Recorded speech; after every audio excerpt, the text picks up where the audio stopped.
Good morning. আজকের ব্লগটা কিন্তু বিশেষ হতে চলেছে। তোমরা হয়তো ব্লগ অ্যান্ড থাম্বনেল দেখে কিছুটা বুঝতেই পেরেছো। এইখানে আমি সকাল সকাল তাড়াহুড়ো করে স্নান করে চলে এলাম কাপড় দিতে, তারপর পুজো দেব। এই যে ছাদে জলটা দেওয়া আছে, পাটা যখন দিলাম মনে হচ্ছে যেন আমার পাটা ব্যথা শুরু হয়ে গেছে, এতটা ঠান্ডা। পুজো দিয়ে দাঁড়াও, কালকে রাতে বাবা একটুখানি ব্যাগটা প্যাক করে দিয়েছিল, সেটাই আমি ক্যামেরাতে বন্দি করে রেখেছিলাম। এটা কিন্তু কালকে রাতের। আজকে এত তাড়াহুড়ো করছি না, কারণ কিচ্ছুই করা হয়নি। আসলে তোমাদেরকে যাব আগে বলিনি, তার পেছনে কিন্তু কারণ আছে। Good morning, good morning, good morning. সকালবেলা থেকে এত তাড়াহুড়োর মধ্যে আছি যে তোমাদের সঙ্গে কথা বলার জন্য হয়েই উঠছে না। ব্যাগ প্যাক একদম করিনি, ওই কালকে রাতে বাবা এক দুটো গুছিয়ে দিয়েছিল, আর সকালে ও উঠে তাড়াহুড়ো করে সব করেছে। আমি গিয়ে আগে পুজোটা দিয়ে নিয়েছি। এখন ঘড়িতে 9:30 বাজতে চলেছে, আমরা 10টার সময় বেরোবো। হাতে আধ ঘন্টা, এখনো রেডি হয়নি। এই জাস্ট এটা পড়লাম। সো আরও অনেক কিছু ব্যাগকে ঢোকানোর বাকি আছে, করছি। এত তাড়াহুড়ো করে কথা বলছি না। তো যাই হোক, আজকে বিয়ের পর প্রথমবার ওকে নিয়ে আমি যাচ্ছি কলকাতাতে মাসির বাড়িতে। তো দে আর ভেরি এক্সাইটেড, আমার থেকেও না ওরা খুব এক্সাইটেড। জামাই যাবে, জামাই যাবে। আর আমিও অনেক দিন হলো মাসির বাড়িতে যাই না। সো দ্যাট চলো এবার বাইরে যাই, বাকি কাজগুলো সারি। শুধু বকবক করলে হবে না, আমার ফ্লাইট নয় তো। তো চলো এবার যাওয়া যাক। Under the boughs where the shadows play, the wind hums songs at the break of day, whispering pines secret. দুজনের ব্যস্ততার মাঝে কিছুই করা হয়ে ওঠেনি। এখানে কিছু জিনিস ছিল, সেটাও ব্যাগে প্যাক করছে, আর এখানে মা খাবারটা রেডি করছে। আর আজকে যাচ্ছি আমরা মাসির বাড়িতে। Tales only the forest holds. Moonlight spills through the velvet dark, etching pattern.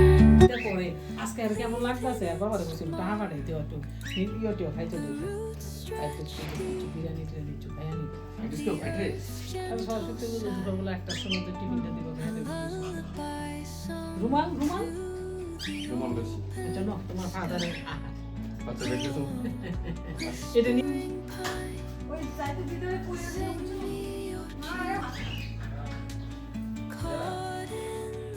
রুমাল লইছে রুমাল। বাপের বাড়ি কেউ মাসির বাড়ি আমার মায়ের বাড়িও না, স্বামীর বাড়ি আমার মনসা আমার বাড়ি।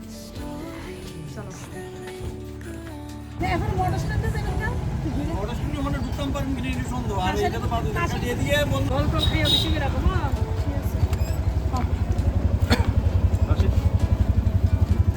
আইমা টিফিনটা দিয়ে দিও বাবার। যাও রিস্কা যাবো বন্ধ লাগে আই এই রিস্কা দিয়ে আমরা এফরিও। আসলে আসার সময় ভেবেছিলাম বাবার ব্রেকফাস্টটা একেবারে নিয়েই আসবো। আজকে সরস্বতী পুজো হওয়াতে গাড়ি ঘোড়ার চলটা একটু কমই, রাস্তা অনেক জায়গাতেই বন্ধ আছে। তো মাকে বললাম তুমি রিক্সা করে দিয়ে আসো। তো এই কথা বলতে বলতে চলে এলাম এয়ারপোর্টের ভিতরে। এখন মনে হচ্ছে যে না, কোথাও এবার যাচ্ছি। এতক্ষণ কিন্তু এই অনুভূতিটা একদমই হচ্ছিল না, কারণ দুজনে সকাল থেকে রাত পর্যন্ত এতটাই আমরা ব্যস্ত থাকি, ওই যে ব্যস্ততার মাঝে সময়টা কি করে যে চলে যায় সেটাই যেন বুঝে উঠতে পারি না।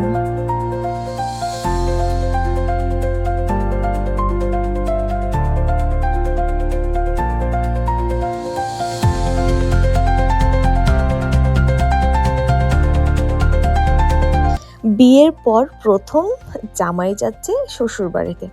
মাসি বিয়ের পর থেকেই বলছে তোরা আয় তোরা আয়, শেষে এটাও বলেছে আমি যখন থাকবো না তখন তোরা আসিস।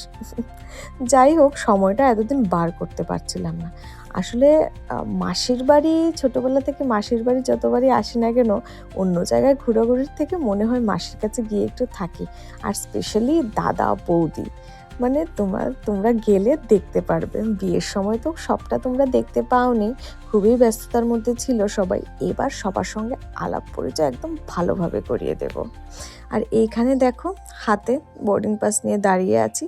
আজকে মনে হচ্ছে সবাই যেন কলকাতার উদ্দেশ্যে যাওয়াটা যে রওনা finally হচ্ছে, সেটাই অনেক বড় কথা। এইখানে বসে পড়লাম, তো চলো এবার উড়ে চলে যাই রাজ্যের বাইরে। সকালে মানে আমরা দুজন বসে বসে এটাই ভাবছি যে আজকে সরস্বতী পুজোতে মানুষ স্কুলে যায়, কলেজে যায়, ঘুরতে যায়। আমি অবশ্য ওই ঘোরাটা ছেলেবেলায় ফেলে এসেছি, স্কুল পর্যন্তই সীমিত ছিল, তারপর আর হয়নি। আজকে সরস্বতী পুজোর দিন আমরা রাজ্যের বাইরে যাচ্ছি, ব্যাপারটা বেশ মজাদার।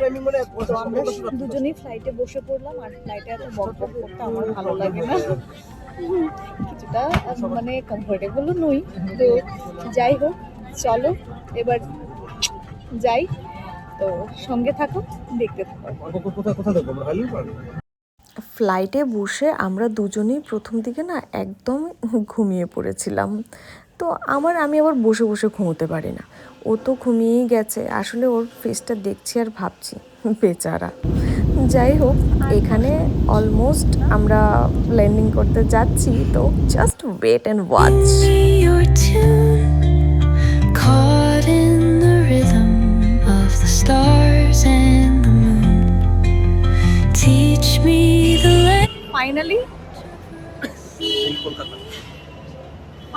আমরা কলকাতায় আছি। 2 বছর ধরে বাড়ির জামাই আসবে আসবে আসবে, ফাইনালি এলো। দেখা যাচ্ছে না?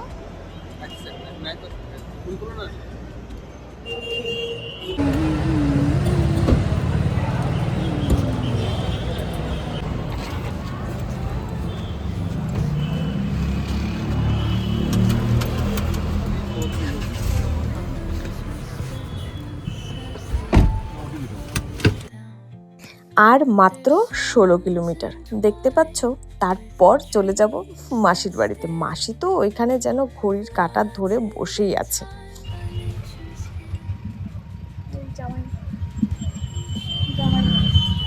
শ্বশুরবাড়িতে যাওয়ার এক্সাইটমেন্ট কেমন?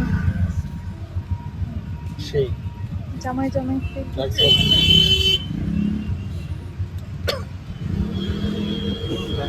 জামাইয়ের জন্য কত কিছু রান্না, বাসন্তী পোলাও, তারপর হ্যাঁ? বাসন্তী পোলাও আর পোলাওর সাথে বাকি সবজিগুলো ভুলে গেছি। বাসন্তী পোলাও শুনে আর কিছু মনে নেই আমার। যাচ্ছি আর ছোটবেলার কথা না ভীষণ মনে পড়ছে, যখন আমি, মা, বাবা, ভাই একসঙ্গে আসতাম।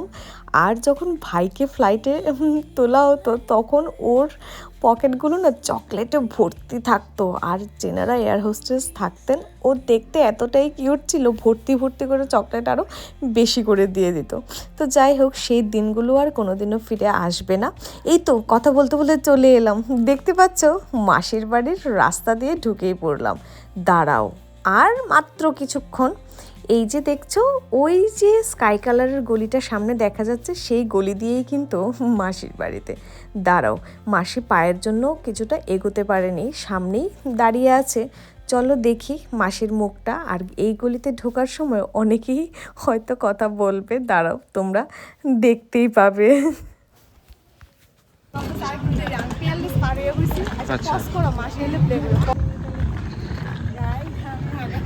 আর আগাইতে পারতেছো না? আর আগাইতে পারতেছো না? আরে রাস্তা না, চলো চলো চলো চলো।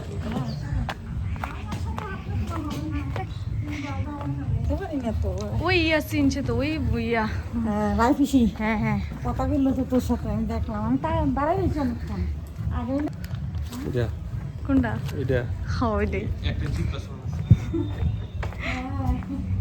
আসো, মান কি এতক্ষণে খেতে বসছে, তোরা দিয়ে আই নাও না, আমি নিরামিষ সাজ বসা লাগাইছে কাকলা মাছ নিয়ে।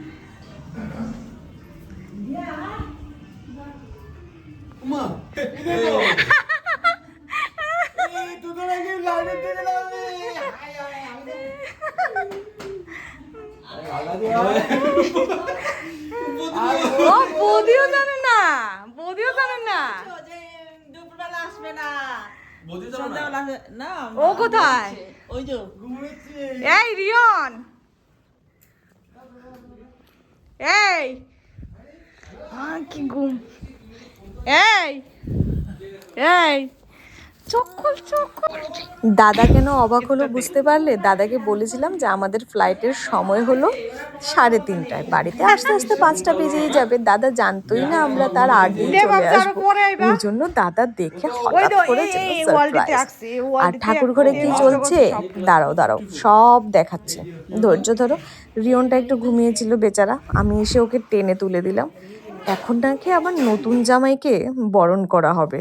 বাই দি ওয়ে, এই যে পেছনের দেওয়ালগুলিতে দেখছো আঁকিঝুঁকি, আর কার কাণ্ড হতে পারে? একমাত্র আমাদের রিয়ন বাবাজি। এতটাই লঙ্কা, বাড়ির একটা দেওয়ালও কিন্তু বাকি রাখেনি, সব দেওয়ালে ওর আঁকার ছাপ, ওর লেখালেখির ছাপ তোমরা দেখতে পাবে। আমি মাসিকে বলছি যে বিয়ের 2 বছর হয়ে গেছে, আর প্রয়োজন নেই। মাসি বলছে না, বিয়ের পরে এই প্রথমবার তুমি বর নিয়ে আমাদের বাড়িতে এসেছো, আমি তো বরণ করবই। তো যাই হোক, একটুখানি প্যাম্পার, আশীর্বাদ এগুলো না পেতে কার না ভালো লাগে বলো তো? তো দাঁড়াও, আমার সঙ্গে সঙ্গে তোমরাও দেখো কি কি হচ্ছে।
আমি সবসময় বলি সময়ের কাঁটা কিন্তু সমুদ্রের চাইতেও আরো দ্রুত বেগে চলছে। ছোটবেলায় যেই মাসির বাড়িতে বাবা মাকে নিয়ে আসতাম, আজকে সেই মাসির বাড়িতেই বরকে নিয়ে আসা। সময় কত তাড়াতাড়ি চলে যায়, তাই না? মা বাবাকে, ভাইকে প্রচণ্ড মিস করছি। সবাইকে নিয়ে যদি আসতে পারতাম তাহলে মনে হয় আরো ভালো হতো। হয়তো জানি না আবার সবাই কবে একসাথে আসা হবে, তবে আই উইল ট্রাই যে সবাইকে নিয়ে একবার আসা। আর আমার এই দাদা বৌদি আমার জন্য ভগবান তুল্য, এমন দুজন মানুষ হয় না। তোমরা আস্তে আস্তে সব দেখতে পারবে। চলো, আজকের এই সুন্দর ব্লগটা আমি এইখানেই এন্ড করছি। শেষ করতে ইচ্ছে হচ্ছে না, তবে ফোনের ক্যামেরাটাও বলছে আমাকে এবার ছেড়ে দে মা, কেঁদে বাঁচি। তো যাই হোক, কালকে ফিরে আসবো একটা নতুন ব্লগ নিয়ে। আর কালকে না কিছু কিছু জায়গায় যাওয়ার প্ল্যান আছে, দাঁড়াও তোমাদের সঙ্গে শেয়ার করব। তো চলো, ভালো থেকো, ভালো রেখো। আমার কথাটি ফুরলো, নোটে গাছটি মরলো।